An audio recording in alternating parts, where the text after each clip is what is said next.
వృశ్చిక రాశి యందు విశాఖ నక్షత్రము 4వ పాదము, అనురాధ నక్షత్రము 4 పాదములు, జ్యేష్ఠ నక్షత్రము 4 పాదములు ఉన్నవి.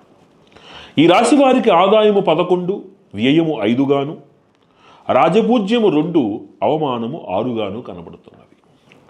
ఏ పని చేపట్టినా అందులో విజయాన్ని సాధిస్తారు. చాలా కాలం నుంచి ఎదురు చూస్తున్నటువంటి బకాయిలు వసూలవుతాయి. మీ మాటకు విలువ పెరుగుతుంది, సమాజంలో మీ స్థాయి పెరుగుతుంది. మీ ప్రణాళికలు చక్కగా నెరవేరుతాయి. దానికి సంబంధించినటువంటి ఆ ఆనందాన్ని కూడా మీరు పొందుతారు. గృహములో ఒక పండగ వాతావరణం ఉంటుంది. మీ చుట్టుపక్కల, మీ కళ్ళ ముందు మీ పిల్లలు, మీ మనవలు, మీ కుటుంబ సభ్యులు వీళ్ళందరూ కూడా వృద్ధి పథంలో నడుస్తూ మీ ఆనందానికి కారకులవుతారు. బంధువర్గంలో చిన్నపాటి ప్రతికూలతలు మిమ్మల్ని కొంత ఇబ్బంది పెట్టాలని చూసినవన్నీ తాత్కాలికం, వాటిని వదిలిపెట్టండి. మీ ఆనందము 3 పువ్వులుగా 6 కాయలుగా దిగ్విజయంగా ముందుకు వెళ్లేందుకు అవకాశం ఉంది. చిన్నపాటి అనారోగ్య సమస్యలు కనబడుతున్నాయి, అవన్నీ తాత్కాలికం. కాస్తంత ఔషధ సేవనంతో మీరు వాటిలో నుంచి బయటపడగలుగుతారు. ఏదీ దీర్ఘకాలికం కాదు, తాత్కాలికంగా వస్తాయి, ఉపశమనాన్ని పొందుతారు, చక్కగా ఆరోగ్యంగా ఉంటారు. ప్రభుత్వ రంగాల్లో పనిచేసేటువంటి వాళ్ళకి అధికారుల దగ్గర నుంచి ఒత్తిడి ఎక్కువగా ఉంటుంది, రాజకీయ పలుకుబడితోటి ఒత్తిడి ఎక్కువగా ఉంటుంది. కానీ మిమ్మల్ని మీరు సమర్థంగా నియంత్రించుకోగలుగుతారు. మీ పని మీరు నీతిగా చేశారన్న ఆనందాన్ని పొందుతారు. ఎవరి ప్రలోభాలకి మీరు లొంగకుండా మీరు నిలబడగలుగుతారు. ఉన్నత పదవుల్ని అలంకరించి తద్వారా అనుకూలమైనటువంటి ఉద్యోగ బదిలీని పొందుతారు.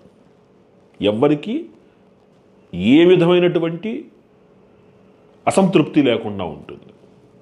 కళాకారులకి అనుకూలంగా ఉంది. పెద్ద లాభాలు అని చెప్పకపోయినా ఏ లోటు లేకుండా సాగుతుంది.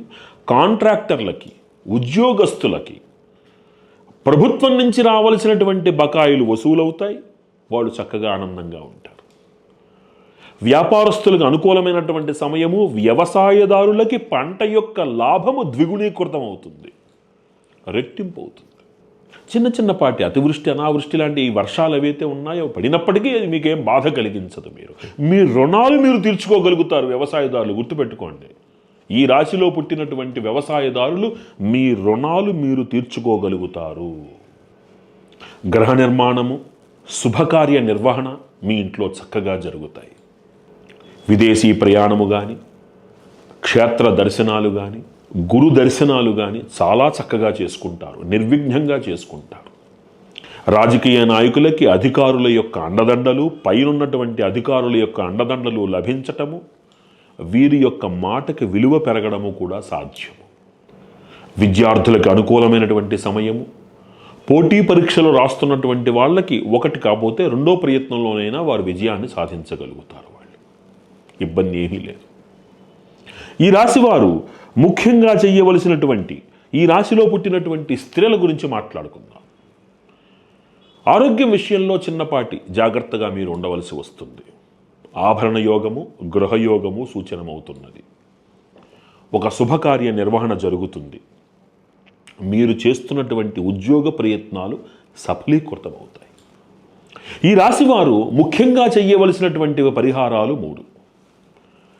ప్రతి నెలలో వచ్చేటువంటి సంకష్టహర చతుర్థి నాడు మీరు తప్పనిసరిగా గణపతి అథర్వ శీర్షముతోటి వినాయకుడికి అభిషేకం చేయించుకోండి. ఆరోగ్యానికి, మీరు చేస్తున్నటువంటి ప్రణాళికాబద్ధమైనటువంటి వ్యవహార విజయానికి దోహదపడుతుంది. బంధుమిత్రులలో ఉండేటువంటి చిన్న అవమానాలు, ప్రతికూలతలు ఏమైతే ఉన్నాయో వాటి నుంచి అధిగమించటానికి నెలలో ఒక్క శనివారం ఆంజనేయ స్వామి వారికి ఆకుపూజ చేయించండి. ఇక పూర్వార్ధంలో ఆషాఢమాసంలో ఒకసారి, మాఘమాసంలో ఒకసారి తప్పనిసరిగా చండీ హోమం చేయించండి. అద్భుతమైనటువంటి సత్ఫలితాలతోటి మీ గృహము ఆనందదాయకంగా, మీరందరూ ఆనందంగా, ఆరోగ్యంగా ఉండడానికి దోహదపడుతుంది.